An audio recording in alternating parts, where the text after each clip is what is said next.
Were you happy? Oh, yeah. Now, there are some days when I set my eye on, a young lady or, some goal, and I didn't make it.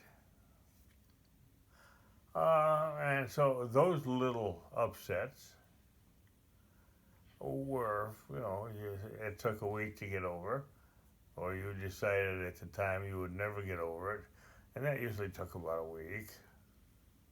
Um, but yes, there was no serious illnesses in my family, in me. Uh, we had a little bit more money than we had to have to survive.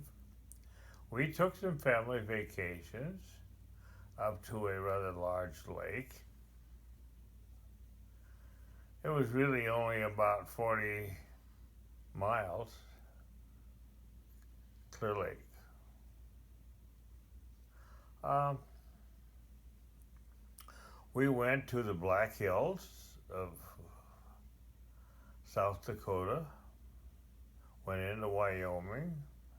My junior year in high school, and that was 4 years previous.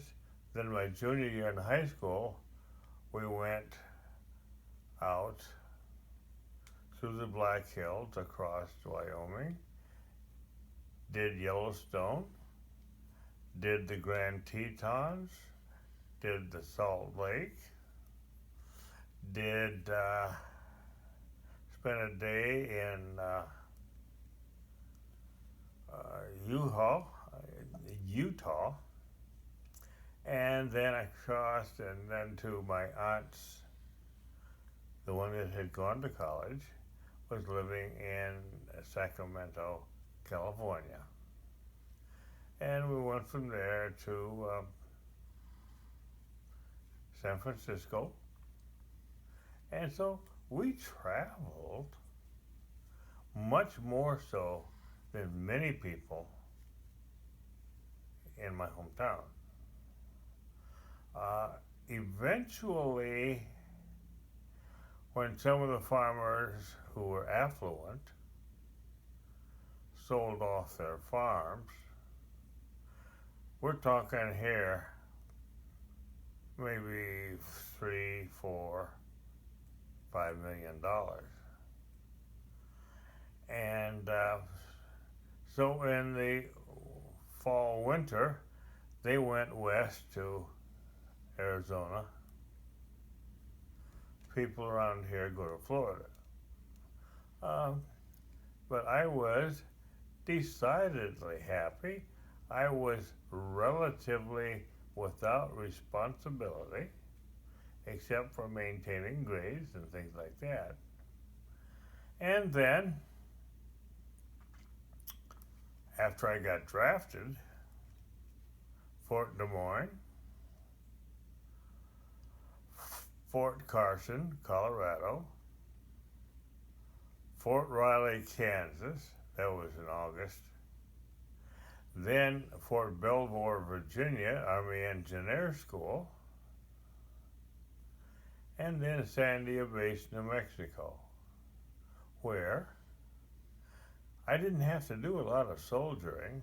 They had 3 companies of MPs to guard the nuclear stuff. I never had guard duty. Actually, ever. I had been required to take ROTC in college.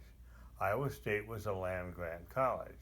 You didn't have to do 4 years, but you had to do 2. And so I did my 2. And then, once I got drafted, and once I got to Fort Riley, Kansas, began my basic, I ended up with a blue band on my arm with sergeant stripes on it, and helped instruct because there were not a lot of sergeants, and they taught the Army way, and that's a different way. So yeah, I had lived a good life. And we had a consolidated mess. The Atomic Weapons Depot where I worked was Army, Navy, Air Force, Marines, MPs, Vietnamese, and so we had a consolidated mess, which meant never KP.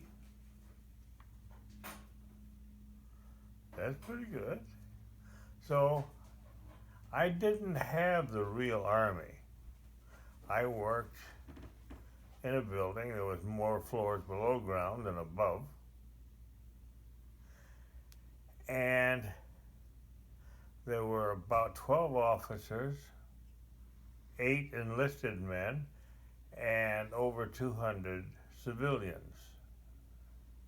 So there wasn't much soldiering done. I did a job. I drew bomb parts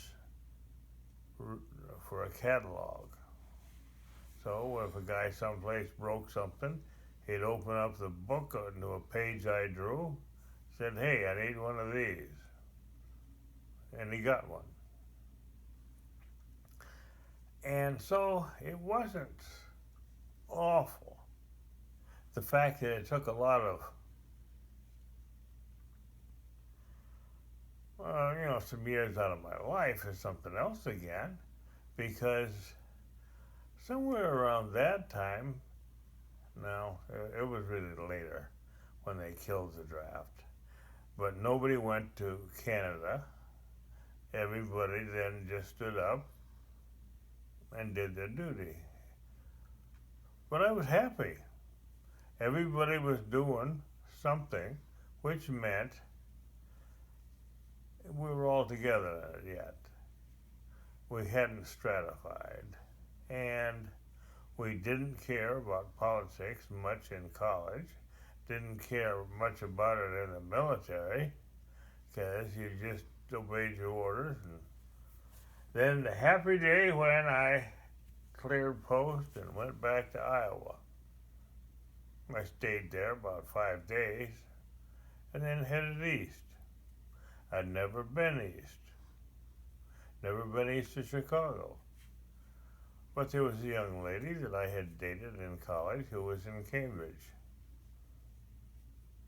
So that was it.